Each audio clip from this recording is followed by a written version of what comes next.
Hi everyone.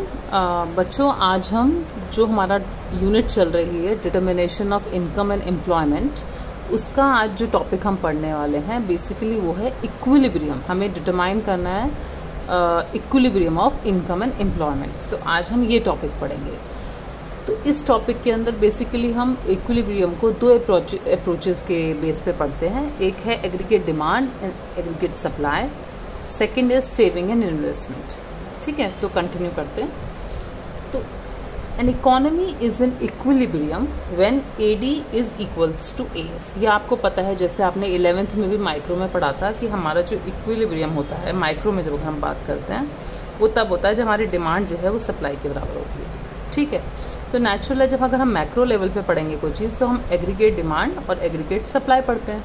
ठीक है, तो ये दोनों जब इक्वल होंगे तब वो हमारा इक्विलिब्रियम लेवल होगा। क्लियर? तो we can say an economy is in equilibrium when AD is of goods and services is equal to aggregate supply of goods and services. दोनों को इक्वेट कर दिया। एडी हमें पता है कि हमारा एडी जो है वो सी प्लस आई है, कंजम्पशन प्लस इन्वेस्टमेंट, और एएस है हमारा C plus S, consumption plus saving. क्योंकि एडी जो होता है, एएस जो होता है वो हमारी बेसिकली इनकम को बोलते हैं, जो हमने पुरानी वीडियोस में पढ़ा है। अगर आपको क्लैरिटी नहीं है इस चीज़ की तो प्लीज़ आप पुरानी वीडियोस में एक बार जाके देखें कि एएस हमारा सी प्लस एस होता है। ठीक है, तो सी से सी आपका कट हो जाएगा, ये बचेगा आपका investment is equals to saving. तो हमारे पास बेसिकली दो अप्रोचेज हो जाएंगी जिनके बेस पे हम इक्विलिब्रियम पढ़ेंगे। तो पहली अप्रोच होगी आपकी AD and AS approach, and second is S and I, saving and investment approach. Clear? तो दोनों अप्रोचेज को हम वन बाय वन अब पढ़ लेते हैं। क्लियर? ओके, तो फर्स्ट हमारी अप्रोच है aggregate demand and aggregate supply approach. ठीक है, तो हमने ये बोला कि हमारा इक्विलिब्रियम लेवल जो होगा ऑफ इनकम होगा जहाँ पे हमारा एडी जो है एएस के बराबर है, और एडी हमारा सी प्लस आई, और एएस जो होता है हमारा इनकम होती है जिसको हम सी प्लस एस भी बोल देते हैं। ठीक है, क्लियर? तो अब इसके बाद हम इसका ग्राफ बना के देखते हैं। ओके, अब आप ध्यान से देखेंगे, आपको अगर एग्ज़ाम में भी अगर ये आता है तो किस तरह आपको प्रेजेंट करना है। बहुत सिंपल है, बट इसका प्रेजेंटेशन थोड़ा सा इम्पॉर्टेंट है। कैसे आप बनाएंगे? सबसे पहले आपने बना दिया ग्राफ, ये वाई एक्सिस है, ये आपका एक्स एक्सिस है। ठीक है, अब आपको पता है एग्रीगेट जो हमारी सप्लाई होती है वो 45 डिग्री की लाइन होती है, तो उसको हमने 45 डिग्री की लाइन बना दी है। ठीक है, एडी जो होता है वो हमारा ऐसे होता है। एडी क्या है? सी प्लस आई। तो ये हमारा ज़ीरो से स्टार्ट नहीं होता है, ये हमारा ऊपर से स्टार्ट होता है, बिकॉज हमारा ऑटोनमस कंजम्पशन होता है। तो ये कभी भी हमारा वो ज़ीरो नहीं होता, वो हमेशा थोड़ा ऊपर से स्टार्ट होगा, चाहे हमारी कितनी भी इनकम हो। कंजम्पशन कुछ ना कुछ होता है, इसलिए हमारा ये ग्राफ यहाँ से स्टार्ट होगा। तो ये हमारा एडी हो गया, ये हमारा एएस हो गया। नेचुरल है जहाँ पे दोनों पॉइंट्स मिलेंगे वो हमारा इक्विलिब्रियम लेवल हो गया। क्लियर? तो यहाँ पे आपकी इनकम हम यहाँ पे दिखा रहे हैं, ये हमारा आउटपुट भी शो कर सकते हैं और एम्प्लॉयमेंट भी। ये तीन चीज़ें आप यहाँ लिखेंगे। ठीक है, अब इसको प्रेजेंट कैसे करना है? अब आप ये देखोगे इस पॉइंट से पहले जहाँ इक्विलिब्रियम है, इससे पहले हमारा जो एडी है, ये एडी है, AD is more than AS. AS नीचे जा रही है एएस की लाइन, और एडी की लाइन ऊपर है। दैट मीन्स इस पॉइंट से पहले आपका AD is more than AS. तो अब हमारे पास बात आती है कि इक्विलिब्रियम तो हम मान गए कि वो हमारा वहाँ पे है जहाँ पे AD is equals to AS, but if AD is more than AS then what? तब क्या? तो when AD is more than AS, अगर इस वाली कंडीशन से पहले हमारी सिचुएशन है तो उस टाइम का हम ये मानते हैं कि अगर हमारी एग्रीगेट डिमांड एग्रीगेट सप्लाई से ज़्यादा है, इसका मतलब जो कंज्यूमर है या फर्म है जो डिमांड जो करते हैं कंजम्पशन की, would be buying more goods than the firm are willing to produce. मतलब जितनी सप्लाई है उससे ज़्यादा लोग डिमांड कर रहे हैं चीज़ों की, यही मतलब हुआ इसका। ठीक है, क्योंकि हम ये चीज़ मान के चल रहे हैं कि हर चीज़ प्लान्ड है, मतलब हम आगे की फ्यूचर की बातें हैं सारी जो हो रही हैं। तो हमने ये सोचा कि जो हमने प्लान्ड स्टॉक सोच रखा था अपना कि हमारा इतना स्टॉक सफिशेंट होगा डिमांड के लिए, वो हमारा अब कम पड़ गया। ठीक है, क्योंकि हमारी डिमांड ज़्यादा है। तो अब क्या होगा, हमें फिर से इक्विलिब्रियम लेवल पर अगर आना है तो we need to increase our stock, तो हम अपना स्टॉक को बढ़ा देंगे। ठीक है, so bring back to desired level, firm will increase employment. भाई स्टॉक अगर फर्म को बढ़ाना है, अपना आउटपुट बढ़ाना है, प्रोडक्शन जो है सप्लाई बढ़ानी है, तो उसको ज़्यादा लोगों को एम्प्लॉय करना पड़ेगा। दैट मीन्स हमारा एम्प्लॉयमेंट भी बढ़ेगा, हमारा आउटपुट भी बढ़ेगा, कब तक? जब तक हमारा AD is equals to AS, जब तक हम यहाँ ना पहुँचे। ठीक है, अब दूसरी सिचुएशन क्या आती है? When AD is less than AS, कि अगर हमारे एग्रीगेट डिमांड जो है वो कम है एग्रीगेट सप्लाई से। ठीक है, इसका मतलब कि जितना हम स्टॉक सोच रहे थे कि लोग इतना डिमांड करेंगे, उतना लोगों ने नहीं किया और हमारे पास एक्स्ट्रा स्टॉक हो गया। यही बात हुई, ये मतलब हुआ। It means consumer and firm would be buying lesser quantity of goods. ठीक है, जितना फर्म प्रोडक्शन हो रहा है उससे कम डिमांड कर रहे हैं लोग। So firm plan to decrease employment. क्यों एम्प्लॉयमेंट डिक्रीज कर देगी? बिकॉज अब फर्म को अपना आउटपुट भी कम करना पड़ेगा, क्योंकि ज़्यादा लोग अगर डिमांड नहीं कर रहे हैं तो हमारा आउटपुट जो है, जो हमारी इन्वेंट्री है वो वेस्ट हो जाएगी, एक्स्ट्रा है, इसलिए हम उसको कम कर देंगे। और फिर हमें जो एम्प्लॉयमेंट है वो भी कम करना पड़ेगा, because now we will hire less people to produce the goods.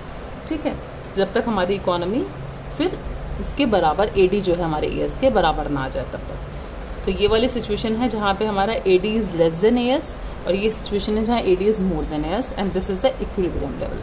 तो हमने ये सिचुएशन भी पढ़ी, ये भी सिचुएशन पढ़ी कि इन दोनों सिचुएशन में कैसे हमें वापस इस पॉइंट पे आना है। तो ये आपके इस तरह आपको पूरा का पूरा शो करना पड़ेगा क्वेश्चन में। आई होप आपको अच्छे से क्लियर हो गया है। अब हम आगे सेविंग और इन्वेस्टमेंट का पढ़ लेते हैं।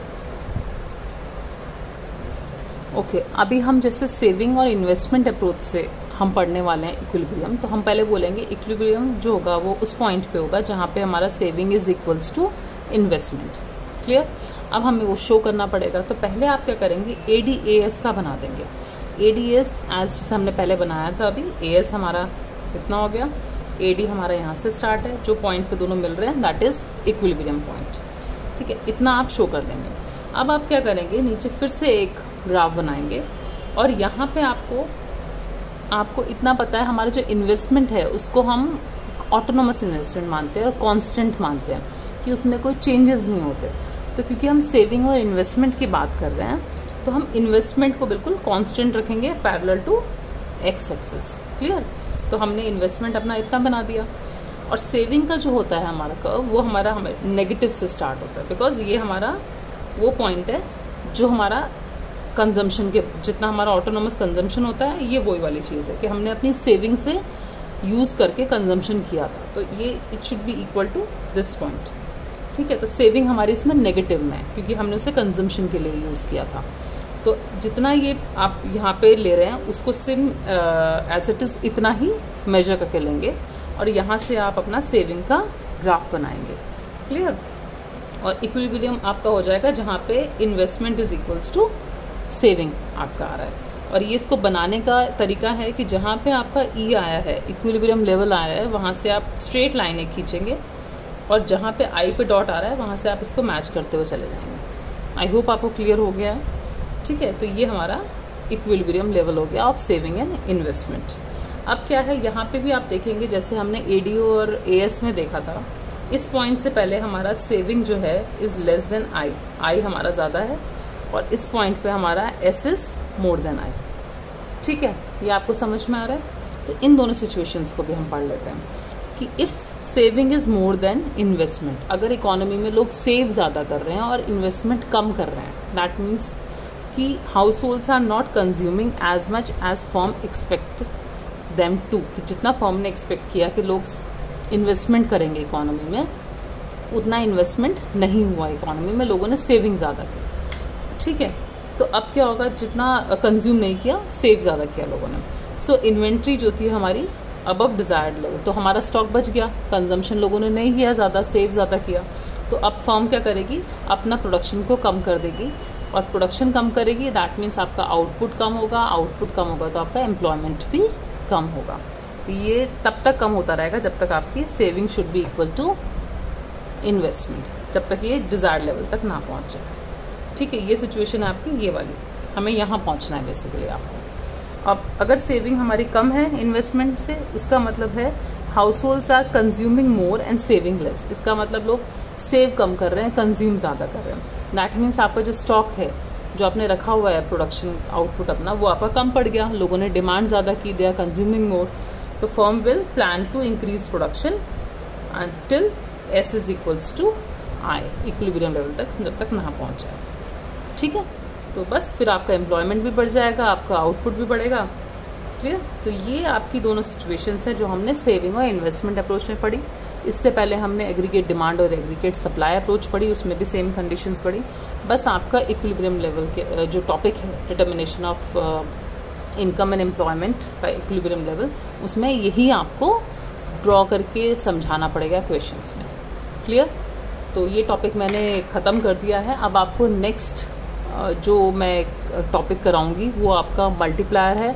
बहुत इंपॉर्टेंट टॉपिक है, उसके बेस पे क्वेश्चंस भी आपके आते हैं और वो अपने में भी काफ़ी बड़ा टॉपिक और बहुत ही इंपॉर्टेंट टॉपिक है। I hope you like this video, और अगर आपको पसंद आती है please share this with your friends, और आप कमेंट करिए, मुझे अच्छा लगता है और I feel motivated. Thank you so much.